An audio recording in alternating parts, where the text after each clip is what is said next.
ከየትኛውም አካባቢ በፍጹም እምነት በፍጹም ትጋት በፍጹም ቅንነት በፍጹም ታማኝነት መተህ አገልግለኝና እንደገና 61 ዓመት ልጨምርልህ ይላል እግዚአብሔር።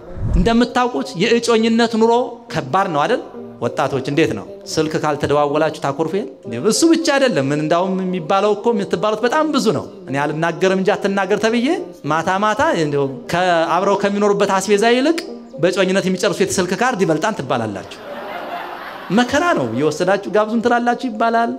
እሱም ደግሞ አንቺን ድምጽ ካልሰማው እንቅልፍ አልይዝም አለኝ ይላል አሉ። ውሸት እኮ ነው።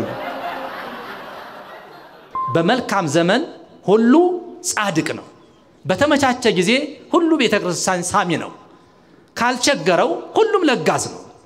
ተቀነሊተ 7 ዓመተ ወኡህበከ ኪያሃኒ ኦሪት ዘፍጥረት ምዕራፍ 29 ከቁጥር 27 ላይ የሚገኝ መጽሐፍ ቅዱሳዊ መነሻ ሐሳብ ነው። 7 ዓመት አገልግለኝና እሷንም እሰጥሃለሁ። ያው ተናጋሪው ሌላ ትርጉም ያለው በሌላ ርዕስ የመጣ አካል ነው። ዓላማው ግን ከኛ ህይወት ጋራ በትርጓሜው ስለሚገናኝ ይህን ክፍል እንደመነሻ አድርጌዋለሁ። አገልግሎት ነው ያገናኘን። እንደሚታወቀው ቤተክርስቲያናችን ባለብዙ ምሳሌ ባለብዙ ህብረ ቀለም ናትና በያዕቆብ በክርስቶስ ይመሰላል። ልያ በኦሪት ትመሰላለች። ራሔል ደግሞ በወንጌል ወይም በሐዲስ ኪዳን ትመሰላለች። እንደሚታወቀው ታላቁ ሰው ላባ ራሔልና ልያን ልጆቹን ያሳደገ የኖረ ሰው ነው። ያዕቆብ ደግሞ በኦሪቱ ያው ይሄ ስጋ ዝምድና የስጋ ቁጥር አልነበረምና የመጀመሪያው እግዚአብሔር አምላካችን አብርሃም አባታችን የሚሉ ሰዎች ነበሩ። በግዝረት የሚገናኙ ሰዎች ነበሩ በጋብቻ የሚጋቡትና በዚህ ምክንያት ያዕቆብ የራሱን ወገን ፈልጎ ሄዷል። ላባን አግኝቷል። ራሔልን ለማግባት 7 ዓመት ተገዝቷል። ነገር ግን የፈለጋትን ራሔልን ሳይሆን ልያን አጋብቶታል። እኔ ያገለገልሁ እኮ ለዚህኛዋ ነበር ሲለው የለም እንደገና 7 ዓመት አገልግለኝና እሷንም ሰጣለሁ ብሎታል። እንደሚታወቀው ያው ያዕቆብ የክርስቶስ ምሳሌ ነው። ልያ ቅድም እንዳልኋችሁ የኦሪት ምሳሌ ናት። ራሔል የቤተክርስቲያን ምሳሌ ናት። ክርስቶስ ሰው ከመሆኑ በፊት የነበሩ ሰዎች አባቶቻችን ከአዳም ጀምሮ እስከ ዳግማይ አዳም እስከ ክርስቶስ የነበሩት አባቶቻችን እናቶቻችን የእግዚአብሔር መንግስት አጥተው ከርስት ተባረው ልጅነት ርቆባቸው በመከራ ይኖሩ ነበር። ዓላማቸው ወደ እግዚአብሔር መንግስት መግባት፣ ልጅነታቸውን ማስመለስ፣ ያጧትን ገነት ማግኘት ነበር። በብዙ ምሳሌ በብዙ ድካም በብዙ ጣውረድ እግዚአብሔርን ለምነውታል። ከአዳም ጀምሮ እስከ ዳግማይ አዳም እስከ ክርስቶስ ድረስ የነበሩት አባቶቻችን ሲለምኑት በተለያየ ጊዜ የሰጣቸው ስጦታዎች አሉ። ለአበው ሕገ ልቡና የሚባለውን በሐሳባቸው በልቡናቸው እየጻፈላቸው እግዚአብሔር እንዴት ማምለክ እንዴት መገዛት እንዴት ማገልገል እንዳለባቸው በልቡናቸው ብቻ እንዲገዙ ያደርጋቸው ነበር። በኋላ ደግሞ ከሱ በኋላ በሕገ ኦሪት ደግሞ ለሐዲስ ኪዳን ዋዜማ የሆነችውን ለክርስቶስ መምጣት ምሳሌ የሆነችውን ኦሪትን በሙሴ አማካይነት ጽፎ ሰጥቶ በዛ ሲገለገሉ ቆይተዋል። በጊዜው ነቢያት በዛ ዘመን ብዙ ያገለግሉ ነበር፣ ብዙ ይደክሙ ነበር። አሁን ያለንበት ዘመን እንደምታውቁት ክረምቱ ያለቀበት በጋው የተጀመረበት ነው። ከሰኔ 26 እስከ መስከረም 25 ያሉት የነበሩት ጊዜዎች ዘመነ ክረምት ይባላሉ። ይሄ ዘመን በዘመነ ነቢያት ይመሰላል ወይም ደግሞ በልጅነት ዘመን የሚመሰልበት ዘመን ነው። በኦሪት ዘመን ወይም ደግሞ በነቢያት ዘመን የነበረው ዘመን በዚህ በክረምቱ ዘመን ይመሰል ነበር። በዚህ በኦሪት የነበሩ ወይም ደግሞ ነቢያት ጠቅላላው አበይት ነቢያት ደቂቅ ነቢያት የሚባሉት ስለ ክርስቶስ መውረድ መወለድ ትንቢት ይናገራሉ ሱባኤ ይይዛሉ ይጸልያሉ ይሰግዳሉ ብዙ መከራ ያሉ ግን እንደ ሐዲስ ኪዳን ሐዋርያት ታምራት ብዙ አልነበረም በእነሱ ዘንድ በነቢያቱ ዘንድ ስናይ ሙት ያስነሱት እንኳን ሁለት ነቢያት ናቸው ይታወቃሉ ኤልያስና ደቀ መዝሙሩ ማን ኤልሳ ናቸው ሌሎቹም እንደያቅማቸው ታምራት ቢያደርጉም እንደ ሐዲስ ኪዳን ግን አይደለም መምህራኑ ይሄን የክረምቱን ዘመን የበጋውን ዘመን በነቢያትና በሐዋርያት መስለው ይናገራሉ ያገልግሎት ጊዜያቸው ያገልግሎት ሁኔታው ባገለገለው ልክ ደሞዝ የማይገኝበት ዘመን ነበር ያ ኦሪቱ ዘመን ነቢያት ልክ በክረምቱ የነበሩ አባቶቻችን አሁን ክረምቱ ሲያልፍ እንግዲህ አብዛኛዎቻችን የከተማ ሰዎች ስለሆነ ነው እንጂ ወደ ገጠሩ አካባቢ ሲሄድ የክረምት ገበሬ ጧት ሌሊት ይወጣል እቤቱ ያለውን እህል አውጥቶ ዘርቶታል ጭቃ ነው እሾህ ነው ብርድ ነው ዝናብ ነው ይህን ሁሉ ታግሶ ገና ይመጣ ዘንድ ላለው ተስፋ በመከር ለሚያፈራው እህል ተስፋ በማድረግ እየደከመ እየወጣ እየወረደ ያገለግላል ይዘራል ያርማል ያንን ሁሉ ድካም ታግሶ እየተራበ እየተጠማ ገና በተስፋ እንደሚያገለግል ነቢያትም በዚህ መልክ ነበር የሚያገለግሉት ታምራት ሳይደረግላቸው በችግር በመከራ ኑረው ኋላም ደግሞ ሲሞቱ ጾማቸው ጸሎታቸው ሱባኤያቸው ሌላውን ይቅርና ራሳቸውን እንኳን መንግስተ ሰማያት ማስገባት የሚችል አልነበረም ምንም እደ እግዚአብሔር ቢጠብቃቸውም ያው ሁሉም በአንዱ በአዳም ምክንያት የተዘጋው በር መከፈት ስላልቻለ ወደ ሲኦል ነበር የሚወርዱት እነዚህ ነቢያት በክረምት ገበሬ ይመሰላሉ አሁን ከዚህ አሁን ያለንበት ደግሞ ወርሃ ፍሬ ነው እኛ ያለንበት ዘመን አሁን ይሄ መስከረም ጀምሮ አሁን ያለነው የፍሬ ዘመን ነው በዚህ ዘመን ይሄ ዘመን ደግሞ በዚህ ዘመን ያለው ገበሬ ደግሞ በሐዋርያት ይመሰላል ሐዋርያት መጀመሪያም ከአባታቸው ከክርስቶስ ጋራ ከመምህራቸው ጋራ ክርስቶስ የሚያደርገውን ተአምር እያዩ ሙት ሲያስነሳ ድውይ ሲፈውስ ለምጽ ሲያነጻ ጎባጣ ሲያቀና እያዩ ከሱ ጋራ ደስ ይያላቸው ህብስት እየበረከተላቸው ምግባቸው ሳይቸገሩ ኑሯቸው ሳይቸገሩ ኑረዋል ክርስቶስም ከሞተ ካረጋ ከተነሳ ካረገ በኋላ ራሳቸው ተአምራት እያደረጉ በሌጊዮን እየሰቀሉ በነፋስ እየበተኑ ሙት እያስነሱ ድውይ እየፈወሱ ተአምራት እያደረጉ ኃይል ተሰጥቷቸው ይኖሩ ነበር ልክ አሁን ያለው የዚህ የአዲስ ኪዳን ክርስቲያንም እነሱን ይመሰላል ወይም በመከር ያለውን ገበሬ ይመሰላል ማለት ነው ያገልግሎት ዋጋ እንደያገልግሎቱ የሚሰጥ ሆኖ በዋናነት ግን ለሐዋርያት የተሰጠው ያገልግሎት ዋጋ ከነቢያት አገልግሎት ዋጋ የተለየ ነበር ነቢያት የደከሙት ድካም ይመጣ ዘንድ ያለው በተስፋ ነው ሐዋርያት የደከሙት ድካም ተስፋ ይዘው ተስፋ ጨብጠው ነው አሁን እኛ በዚህ በ61 የልደት ቀን የምናገለግለው አገልግሎትና ክርስቶስ ከመወለዱ በፊት የነበሩ ሰዎች ያገለግሉት የነበረው አገልግሎት በጣም ይለያያል እንደምታውቁት አሁን ያለው የዘመነ ፍሬው ዘመን በአገራችን ያሉት አዝማራዎች ምናውቃቸው ምንመገባቸው አዝማራዎች ምግቦቹ አንድ አይነት ናቸው አፈራራቸው ግን ይለያያል ወደ ገጠር አካባቢ ወጣ ስንል ፍሬዎቹን ለማየት ከወጣን በሶስት አይነት አዝማራዎች ያፈራሉ በስንት አይነት በሶስት አይነት ገጠር አካባቢ መቼም አሁን አብዛኛው የከተማው ሰው ወጥቶ ገጠር አካባቢ ነው ያለው ያላችሁበት አካባቢ አዝማራ ካለ ታያላችሁ በራሳቸው የሚያፈሩ አሉ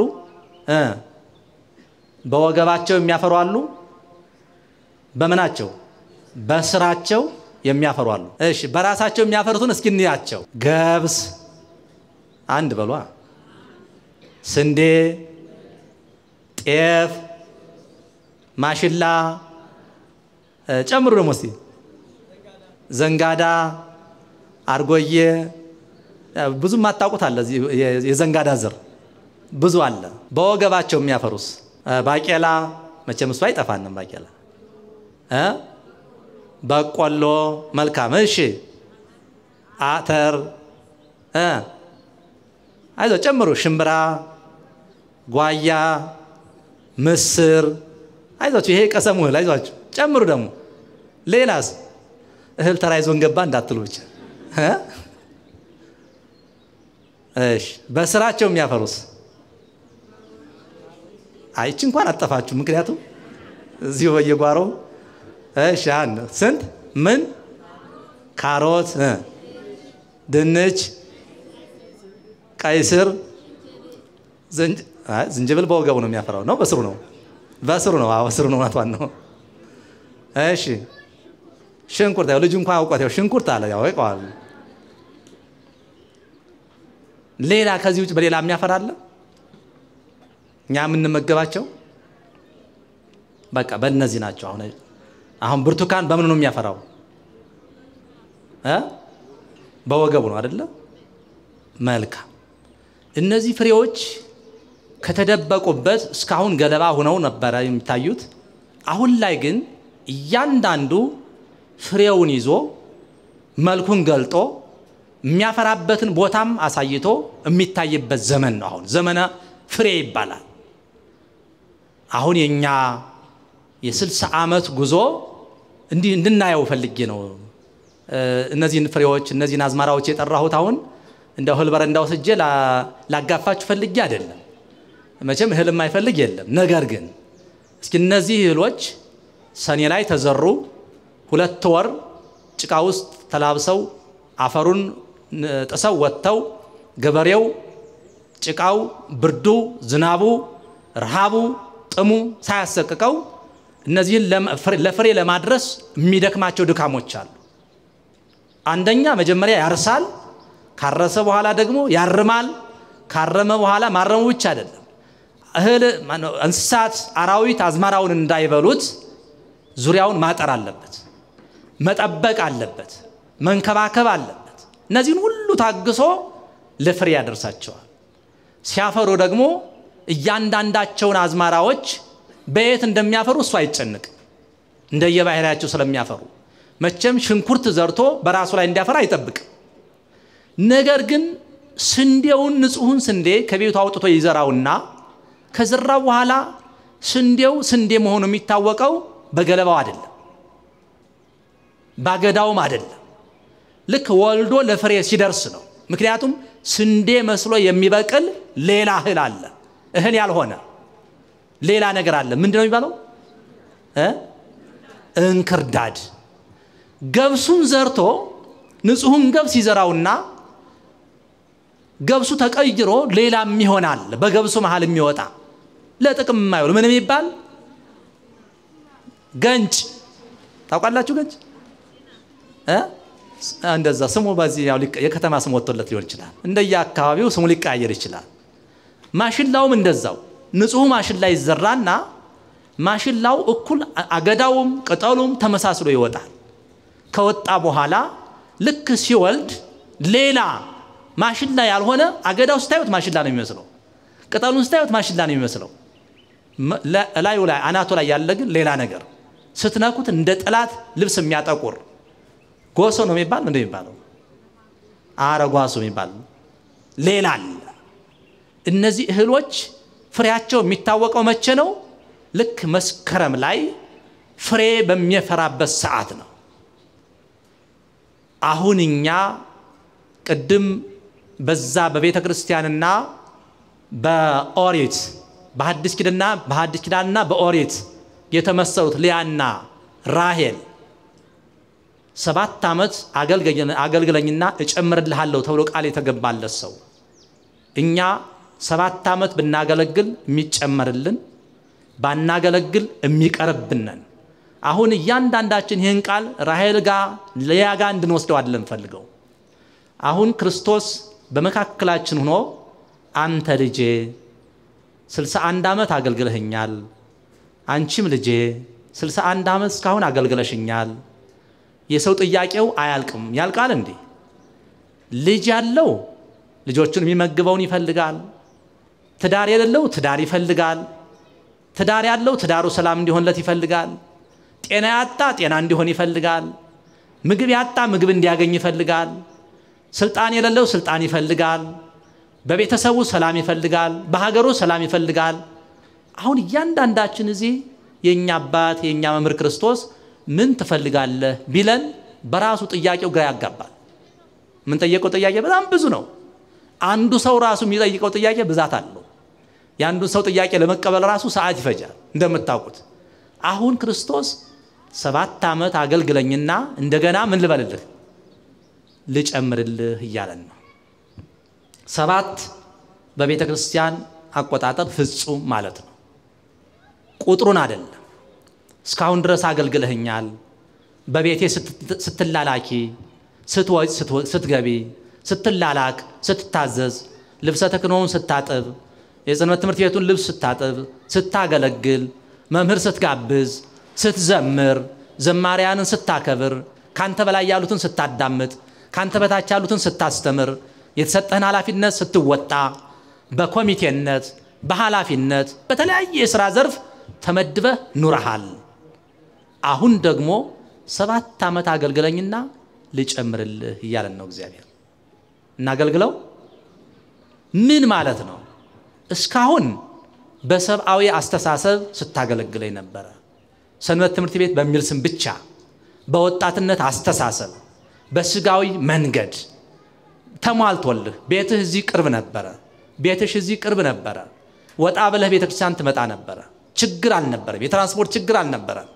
ስለዚህ ሁሉ ጻድቅ በጊዜረቱ ይላል መጽሐፍ። በመልካም ዘመን ሁሉ ጻድቅ ነው። በተመቻቸ ጊዜ ሁሉ ቤተክርስቲያን ሳሚ ነው። ካልቸገረው ሁሉም ለጋስ ነው። ለጋስ የሚባለው አንድ ሰው ምን ሲሆን ነው? የሌለውን ነገር መስጠት ሲችል ነው። ዛቲሰ አብአት እምተጽናሳ የተባለች በዚያ በመጽሐፍ ቅዱስ ውስጥ ያለችና እህት እናት ባለጸጎች እያመጡ ሙዳይ ምጽዋቱ ውስጥ ሲያስገቡ አንዷ ግን ምንም ያልነበራት ያችኑ ያለቻትን አምጥታ ሰጠች። ከነዛ ብዙ ካላቸው ሰዎች ይልቅ የተመሰገነችው የትኛዋ ናት? ያቺ ያላትን የሰጠችው ናት። እስካሁን ድረስ ቤታችን በዙሪያው ሆኖ ቤታችንም ቁጭ ብለን ቅዳሴ እያዳመጥ ቅዳሴ እዚህ ደርሰዋል ልነሳ ብለን ምን ነሳ ትራንስፖርት የማንጠይቅ ምንም ችግር ያልነበረብን ሰዎች ብንመጣ ምን ደነቅ አልነበረም። አሁን 7 ዓመት አገልግለኝና ልጨምርልህ ከየትኛውም አካባቢ በፍጹም እምነት በፍጹም ትጋት በፍጹም ቅንነት በፍጹም ታማኝነት መተህ አገልግለኝና እንደገና 61 ዓመት ልጨምርልህ ይላል እግዚአብሔር። ባእል ዘኢይለቅህዎ እግዚ ዘኢይግዕዝዎ ወሃቢ ንጉስ ዘኢይሰይምዎ ወሃቢ እምዘኢያልቅ። የማይሾሙት ንጉስ፣ የማያበድሩት ባለጸጋ፣ የማይሰጡት ለጋስ፣ ሰጥቶ የማይጸጸት ሁሉ በእጁ የሆነ እግዚአብሔር ለኛ እድሜ አይደለም። ይሄን የምድሩን አይደለም፣ ይሄን ከርታታውን ጊዜ አይደለም። ዘላለማዊ የሆነችን መንግስቱን ሊሰጠን እኮ የታመነ አምላክ ነው። የዚህ አምላክ ልጆች ሆነን ለምን እንጠራጠራለን? አምላካችን ስለሆነልን እግዚአብሔርን አመስግኑት በእውነት። ስለዚህ በአገልግሎታችን ውስጥ ወደ ቀድሞቹ አዝማራዎች እስቲ እንመለስ። በራሳቸው ያፈሩት በወገባቸው ያፈሩት በስራቸው ያፈሩት የኛ ምሳሌዎች ናቸው። በራሳቸው ያፈሩት አዝማራዎች ከእናት አባታቸው የወረሱትን እምነት ተቀብለው ማንም ሳይጎተጉታቸው ማንም ሳይቀሰቅሳቸው በራሳቸው ትጋት ቤተክርስቲያንን ሙጥኝ ብለው ሀ ብለው ተምረው አግኝቻለሁና ይብቃኝ ሳይሉ ተሹሚያለሁና ልደበቅ ሳይሉ ቤቴ ርቋልና ልተኛ ሳይሉ ትዳር ይዣለሁና በቃ ለትዳር ልኑር ሳይሉ ትዳር ምክንያት ሳይሆናቸው ስልጣን እንቅፋት ሳይሆንባቸው ሹመት መጋረጃ ሳይሆንባቸው ሁሉንም አሸንፈው በራሳቸው አፍርተው እድሜ ልካቸውን በእግዚአብሔር ቤት ተተክለው ዛሬም የሰንበት ትምህርት ቤት ወጣት መባልን እንደ ክብር እንደ ጌጥ ቆጥረው በአባታቸው በክርስቶስ ቤት አጊጠው ተውበው የሚኖሩ የእናንተ ምሳሌዎች ናቸው። ደስ ይበላችሁ የእግዚአብሔር ልጆች። በወገባቸው የሚያፈሩት ደግሞ በራሳቸው ተናሳሽነት እንኳን መተው መማር ባይችሉ የወንድማቸውን የእህታቸውን የቤተሰቦቻቸውን ምክር ሰምተው መጻሕፍትን አዳምጠው ተጎትተውም ሊሆን ይችላል መልካም ጓደኛ ለመልካም ነገር ስለሚያበቃ መተው ለእግዚአብሔር ቤት የበቁ ለቅዱስ ሥጋውና ለክቡር ደሙ የበቁ ሕይወታቸውን ጠብቀው የሚኖሩ የአማኞች የአገልጋዮች የምእመናን ምሳሌዎች ናቸው። በስራቸው የሚያፈሩት ደግሞ ሰው መቼስ ተማር ካለው ከትልም ይማራል አይደል?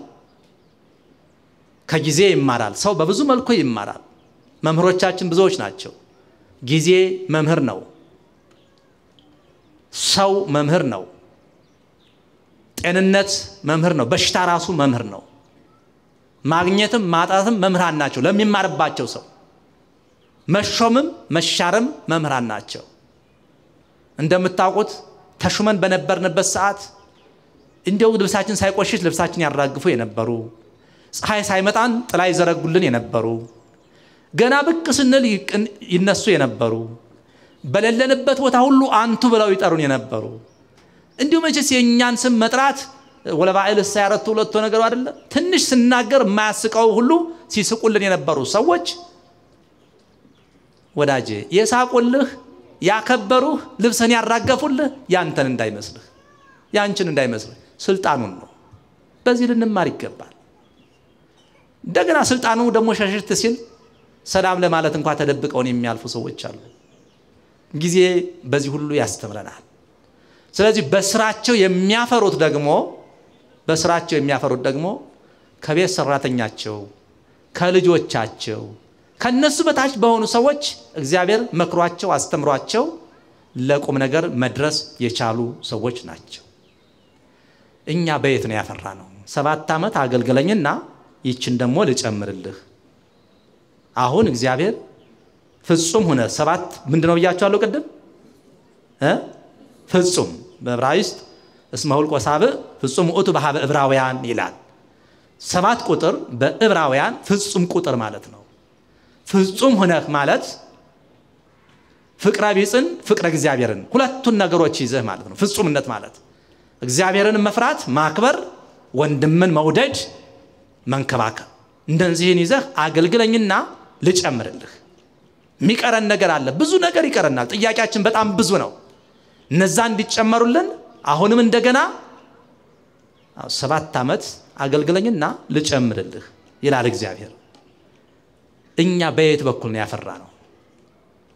ጥያቄው እያንዳንዳችን ህይወት ወሰዱት።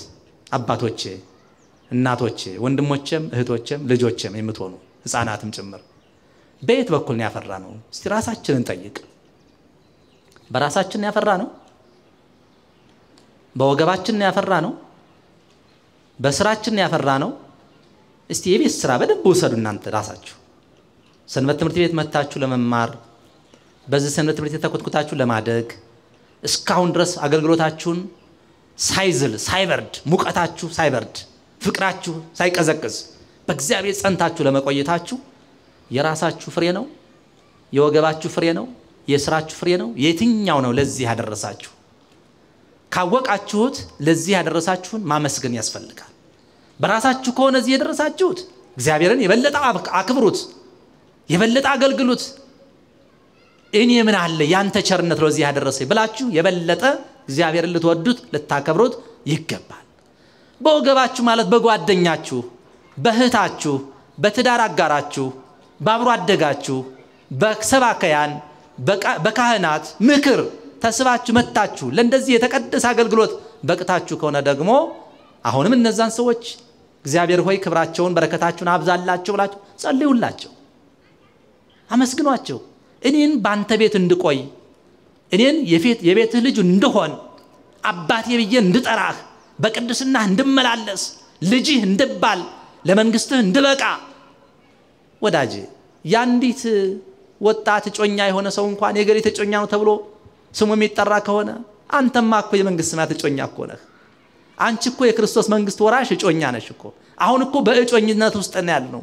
ሙሽራችን ክርስቶስ እያንዳንዳችንን አጭቶን ያለው እንደምታውቁት የእጮኝነት ኑሮ ከባድ ነው አይደል ወጣቶች እንዴት ነው የእጮኝነት ኑሮ ስልክ ካልተደዋወላችሁ ታኮርፈል እውነት አስብ እጮኛሽ እንደው በየቀኑ የሚደውል ከነበረ አንድ ቀን ድንገት ስራ ገጥሞት ወይ የሆነ ነገር አጋጥሞት ወይ ስልኩ ተበላሽቶ ሳይደውል ካደረ ምንድነው የሚሰማሽ ደስ ይልሻል እሱ ብቻ አይደለም ምን እንዳውም የሚባለው እኮ የምትባሉት በጣም ብዙ ነው እኔ አልናገርም እንጂ አትናገር ተብዬ ማታ እንደው ከአብረው ከሚኖሩበት አስቤዛ ይልቅ በጮኝነት የሚጨርሱ የስልክ ካርድ ይበልጣን ትባላላችሁ መከራ ነው የወሰዳችሁ ጋብዙን ትላላችሁ ይባላል እሱም ደግሞ አንቺን ድምጽ ካልሰማው እንቅልፍ አልይዝም አለኝ ይላል አሉ ውሸት እኮ ነው ሁሉ የኛ ጮኛ ግን እንደዚህ አይደለም የኔ ጌታ ስልክ ሳንደውልለት ሳንጸልይ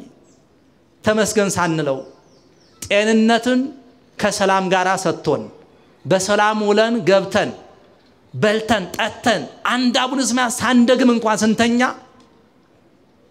ያኮርፋል እንዴ አየሽ ያንቺ ጮኛ ቢሆን ግን ታኮርፊያለሽ ያንተ ጮኛ ብትሆን ግን ታኮርፋለሽ ስልክ ደውለ ካላነሳችልህ ሌላ ነው ጉዱ ምን አባቷ ሌላ ሰው በኔ ላይ ደረበች እንዴ ያለ የምትለው እንዴ ስልክ አላነሳሽም ብለህ የምታኮርፈው የኔና የናንተ ጮኛ ክርስቶስ ግን አያኮርፍም ይውላችሁ ይሄን ያልዘመን እስቲ ያስቡት በእውነት ሁሉ ጊዜ ስልክ ደውለናል አባታችን በእውነት በየቀኑ አግንተነዋል በእውነት በየቀኑ ተንከባክበነዋል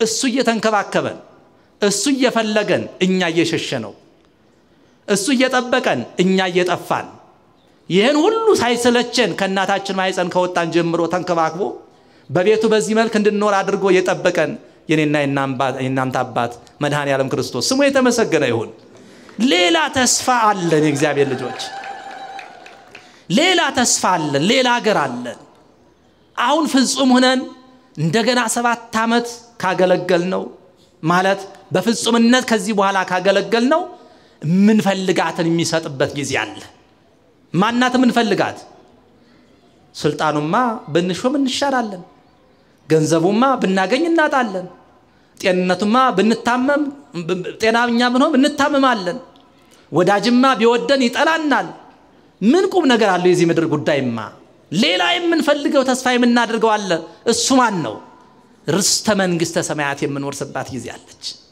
ያችን ነው አሁን የኔና የናንተ አባት እንደገና 7 ዓመት አገልግለኝና እንደገና 7 ዓመት አገልግለኝና ያችን እሰጥሻለሁ ማንን መንግስተ ሰማያትን ዘላለማዊ ርስትን ዘላለማዊ ክብርን ካገኘው የማይታጣባት ከገበው የማይወጣባት ለክብር ለዘላለም ምስጋና ከመላእክት ጋራ ረፍቶሙ አኮቴቶሙ ወአኮቴቶሙ ረፍቶሙ እነ ቅዱስ ገብርኤል እነ ቅዱስ ራጉኤል እነ ቅዱስ ሚካኤል ረፍታቸው ምስጋናቸው ይሆነላቸው ምስጋናቸው ረፍታቸው ይሆነላቸው ከነሱ ጋራ የምድራዊ ሐሳብ ሳያስጨንቀን የጤንነት ጉዳይ ሳያስጨንቀን የልጅ ቤተሰብ ጉዳይ ሳያስጨንቀን ምድራዊ ባለስልጣን የማያዝባት ቀበሌው የማይዳኝባት በዚህ ወጣ በዚህ ወራ የማይባልባት ሰማያዊ ትርስትን ወርሰን ለዘላለም እንኖር ዘንድ እንደገና አገልግለኝ ይላል የኔና የናንተ አባት እናገልግለው ስንት ዓመት